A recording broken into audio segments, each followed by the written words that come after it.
Clear ya. Terus kedua menyangkut asbabun nuzul. Ya ini yang mulai tambah menarik ini ya, satu-satu. Asbabun nuzul itu begini. Quran itu punya kata-kata bahasa kata-kata yang umum. Dan itu kalau difahami umum bahaya sekali. Maka dibutuhkan analisis yang bernama asbabun nuzul. Misalnya di Quran ada ayat fa'inama tuwallu fasamma wajhuwa. Qulillahil masyriqu wal maghrib misalnya. Nah, itu kalau kita nggak ngerti asbabin nuzul, kamu di mana saja yang penting itu menghadap. Makanya pernah ada aliran sholat 4 rakaat 4 arah. Alasannya Allah itu ada di ya itu. Nah, seperti itu harus otoritatif. Kita harus ngaji kitab namanya asbabin nuzul. Nanti tak tunjukkan kitabnya apa saja. Jadi lafadz yang umum atau frasa atau qodiyah kalau dalam bahasa santri itu tetap harus dianalisis pakai asbabin nuzul. Misalnya tadi fa'ina matuwallu fasamma wajhu. Ada ayat lagi yang lebih ekstrim dan itu melahirkan satu kecelakaan sejarah. Dulu ada ajudannya Umar. Sayyidina Umar punya ajudan namanya Qudamah. Dia solehnya minta ampun. Tapi kalau mau wiridan tuh ngefly dulu karena nanti lebih kuat. Nyabu dulu. Terus nyabu wiridan. Terus wiridan nyabu lagi, wiridan lagi. Dan itu korban memahami ayat laisa 'alal ladzina amanu wa amilus sholihat junahun fima taimu. Tidak masalah orang-orang yang takwa apapun yang dimakan. Atas setelah itu takwa lagi. Dia. Nah, itu kan ayat umum yang seakan-akan maknanya itu boleh. Nah, ini saya baca sebelum ya masalah asbabun nuzul. Ini supaya tahqiq saja. Saya percaya sampean percaya saya, tapi biar otoritatif ya, biar apa? Otoritatif karena ini ngaji sama ya sama orang yang ya tadilah sama Islam beneran ini sama bukan Universitas Islam apa? Insya Allah, Samu Sembrono, kampus-kampusnya sendiri kok di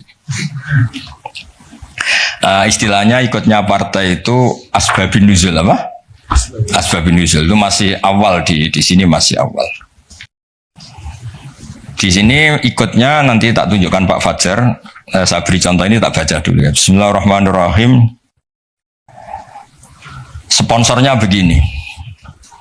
Kenapa harus ngerti asbabun nuzul? Saya baca dulu ya. I'lam saterusnya annal lafdhu qad yakunu aman wa yakumud dalil ala takhsisi. Lafadznya itu umum tapi orang tahu bahwa ini maknanya khusus atau kejadiannya khusus. Terus promosinya begini. Al-wuquf alal makna termasuk penting yang ngerti asbabun nuzul, kamu tahu yang digedaki wa izalatil iskal dan itu menghilangkan kejanggalan. Di sini diterangkan misalnya wa min dzalika qaulu ta'ala fa inama tuwallu fasamma wajhuwa. Fa inna law tarokna wa madlulal lafzi laqtado annal musalliya la yajibu ali istiqbalul qiblah safaron wala hadaron wa huwa khilaful ijma'. Falamma urifa sababu nuzuliha ulima annaha fi nafilatis safar au fi man shalla bil istihad wa bana lahul khata'u ala ikhtilafir riwayat fi dzalik. Jadi dulu pernah sahabat itu di hutan, misalnya kalau di Indonesia mungkin di atas Merapi gitu, ada sahabat 4 entah 5 gitu. Pak Arsoyo sholat milih kiblat yang beliau istihad. Pak Wahid juga gitu, saya gitu, Pak Fajar gitu, Pak Rohidin gitu. Setelah pagi semuanya ternyata itu nggak ada yang benar. Yang benar pun faktor tepaan. Nah, ternyata karena itu istihad yang salah dan sudah berusaha ngerti kiblat dan Allah akhirnya maklumi ya sudah ada apa-apa, ada usah ada lihat kamu juga menghadap kiblat. Nah, fa'ina matuwallu itu konteksnya itu gitu ya, konteksnya itu kamu di mana saja menghadap di situ ada ridho Allah. Jadi tidak ada hubungannya dengan pembolehan orang tanpa apa? Kiblat. Atau kedua fi nafilatis safar. Nafilatis safar itu kalau orang punya hobi sholat. Nah, ini yang nggak kebayang bagi kamu-kamu itu. Muka-muka kayak kamu itu nggak kebayang. Nabi itu saking senengnya sholat. Ketika naik onta pun itu ya sholat. Dan nanti kiblatnya ngikuti arah onta atau arah perjalanan. Tapi nggak kebayang tuh kalau satu libar nggak kebayang. Sholat subuh aja disiram air istrinya. Di kampus ngurusi Islam di rumah, wah. Ngurusi istri aja gak bisa. Ya, jadi seperti itu penentunya adalah asbabin nuzul apa? Penentunya adalah asbabin nuzul. Jadi misalnya di terjemah itu begini. Ya, apa tadi? Fa'ena matwallu fathamma wajwa. Itu kan kesannya tadi. Kesannya itu kayak kita bebas gitu apa? Kayak kita apa? Bebas. Nah, tapi ternyata yang dikehendaki itu adalah kiblat dalam konteks orang tersesat atau orang yang di safar. Ya, jelas ya. Jadi ini terus saya baca di kitabnya ini. Fa'ena matwallu fathamma wajwa. Itu konteksnya hanya itu saja. Konteksnya nafilati safar, Nabi saking senengnya sholat itu adalah sampai ketika naik unta pun inginnya sholat. Tapi untuk sunat tuh ya, jangan untuk fardu ya. Kalau untuk fardu sebagian ulama rata-rata bilang itu iadah. Kalau untuk apa? Fardu. Terus atau orang bingung. Makanya di kitab fikih itu ada bab begini Pak Fajar. Al istihad layung kodu bil istihad itu termasuk contohnya itu ada orang satu orang sholat 4 rakaat dengan 4 arah. Jadi adalah sekarang kepikirannya sana kiblat. Rakaat kedua rubah sana sampai dijajal semua. Karena dia berusaha menemukan kiblat, Allah ngapresiasi.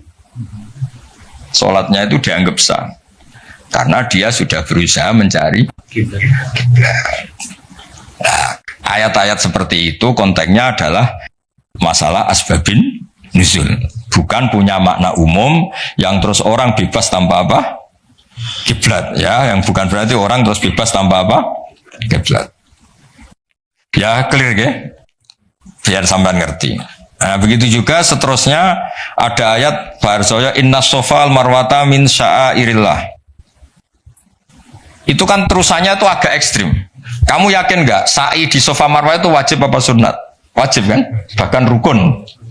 Tapi redaksinya Quran itu saya mencari di terjemah ini Fajar di ayat Baqarah 158. Nggak, biar orisinil ya. Baqarahnya 158. Sofa dan marwah termasuk syiarnya Allah. Terus Allah ngendikan itu agak ringan. Maka kalau kamu kaji, kalau sa'i ya nggak apa-apa. Kalimatnya fala junah itu nggak apa-apa. Kesannya kan bisa ya, bisa tidak. Sudah ketemu. Nah, udah kegiatan. Sesungguhnya Sofa dan Marwah adalah termasuk sebagian syiar Allah.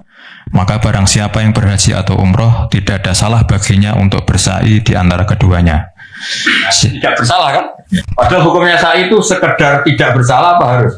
Harus. Ya? Terus yang fa'in nama tua lu terjemah dan 115 itu wajah terjemah. Oh, aku mau suhu, mau terjemah. 115 kalau yang fa'in nama tua lu 115. Kamu ya gak apa-apa, sadari bukan nganggur ya. Walillahil masyriqu wal maghrib fa aina ma tawallu fasamma wajhullah. Sadili itu nama mursyid toriko terkenal, macam Sadili. Tapi gak ini. Ya kan kalau kamu Sadili jadinya gini itu gak tahu. Artinya milik Allah timur dan barat, kemana saja kamu menghadap wajah, disitulah Allah ada. Sungguh Allah maha luas dan maha mengetahui. Udah terjemahnya bawa aja, nanti tak tunjuk. Ayatnya tenang aja, tidak usah nyari kamu tanya. Tak pun beli ayatnya yang nanti sesuk urip meneh mati sesuk mari meneh ra ketemu. Jelas ya, kalau menurut terjemah itu kan riskan bahwa orang bisa berpaham sholat itu kemana saja kan. Nah kalau fala junah itu kasusnya gini. Memang awalnya kasus, makanya saya ada bilang asbabil wurud, tapi memang asbabil kasus. Dulu di antara rahasia kenapa sih Nabi itu 16 bulan, kila 17 bulan, pokoknya terpaut satu, kalau enggak 16, 17, di semua riwayat ahli hadis. Saya ulang lagi, di semua riwayat Nabi itu disuruh Allah itu menghadap ke Baitul Maqdis, Baitul Muqaddas yang di Palestina itu. Karena itu kiblat Ibrahim, di situ ada Sokhroh yang dulu dipakai Mi'raj. Itu sirinya, rahasianya. Kalau tadi Pak Rektor bilang asror tadi, rahasianya adalah di seputar Ka'bah itu ada 360 arca berhala. Jika Nabi kalau menghadap Ka'bah mau tidak mau otomatis juga menghadap berhala. Nah, di Sofa dan Marwah, Sofa Marwah kan dekat Ka'bah. itu ada arca atau berhala namanya Isaf dan Nailah. Ya, namanya siapa? Isaf dan Nailah. Berhalanya namanya Isaf dan Nailah, bukan Sadali dan Fajar, ingat loh. Isaf dan Nailah. Ya ini rileks saja biar. Nah, ketika Islam datang dan tidak membolehkan yang berbau gituan, itu terus mereka, ya Rasulullah, kita ini mau tidak mau harus sa'i karena kita ini umrah atau haji, tapi harus melewati Isaf dan Nailah. Itu gimana? Apa dibatalkan saja kewajibannya? Ya, pertanyaannya itu apa dibatalkan saja? Karena harus melewati dua berhala tadi. Terus Allah menurunkan ayat, ya sudahlah, ngitung yang hak saja. Yang hak adalah bahwa Safa dan Marwah faktanya adalah termasuk syiarnya Allah. Jadi ngitung itu hak. Maka kalau di situ terpaksa ada Isaf dan Nailah, nggak apa-apa. Maksudnya nggak apa-apa itu nggak menggugurkan kewajiban saya. Nggak apa-apa itu maksudnya diabaikan, apa? Ya. Diabaikan. Yang diabaikan berhalanya. Berhalanya. Ya ibarat gini, ini cerita mungkin para sahabat nggak pernah dengar karena ngaji sama kiai NU baru tenanan sekarang. Kiai pesantren maksudnya, bukan kiai NU, kiai pesantren. Dulu itu ada kiai khusyuk. Dulu kan masih banyak orang khusyuk. Kalau sekarang kayaknya susah. Itu nggak mau haji karena ngerti kalau di pesawat itu mesti ketemu pramugari cantik. Udah cantik ya gitulah, menarik. Takut betul kalau orang khusyuk ini kan, kalau kamu nggak kebayang takut kan. Sampai beliau tuh hampir fatwa, nggak mewajibkan haji. Beliau meyakini, wah kalau haji Gus lewat bank ya transaksinya gini, nanti di pesawat ketemu orang-orang cantik, wah itu haram gini.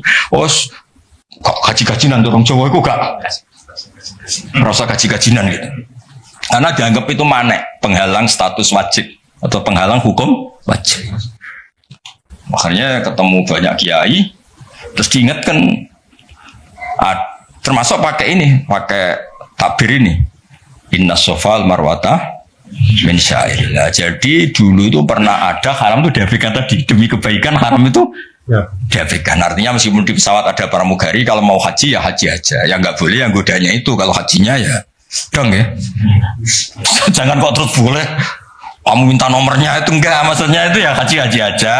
Soal itu diabaikan. Ini bisa, kalau ini sudah bisa, kayaknya sudah bisa.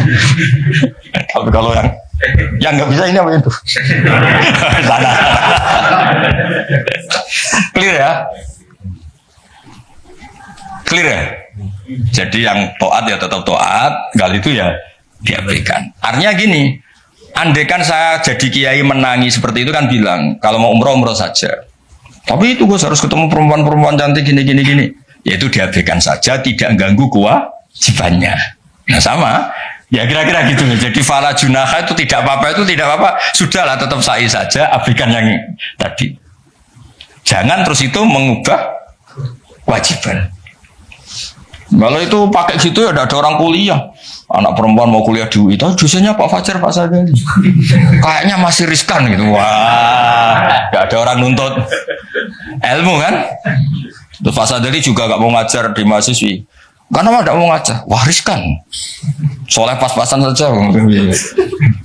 Nah kalau saya bilang gak apa-apa, mana nih diabaikan, tidak melakukan mana nih? Oh.